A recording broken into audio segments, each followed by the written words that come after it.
हर हर महादेव श्री हरिहर नमस्तुभ्यम। चलित वर्ष खुदुरुकुणी ओषा 5 पाली पड़ुछि। एही 5 पाली अगस्ट रु आरंभ सेप्टेम्बर रे शेष हेब।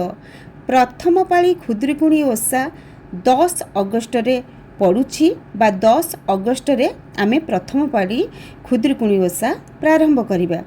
द्वितीय पाली 17 अगस्ट रे पड़ुछि। तृतीय पाली 24 अगस्ट, चतुर्थ पाली 31 अगस्ट, पंचम पाली बा शेष पाली 7 सेप्टेम्बर। एठारे आमे पंजिकारु मध्य शूट करी देखाई देइछु। आपण पढ़ी पारिबे केउ रविवार रे व्रत प्रथम आरंभ करिवे। शेष पाली बा पंचम पाली 7 सेप्टेम्बर दिन पड़ुछि।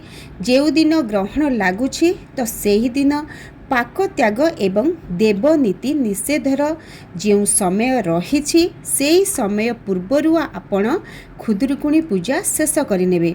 ग्रहण केउ समय पालन हेब ताहार नियम सबकिछि आगरू चैनल रे अछि, तो आपण सर्च करी देखि नेबे।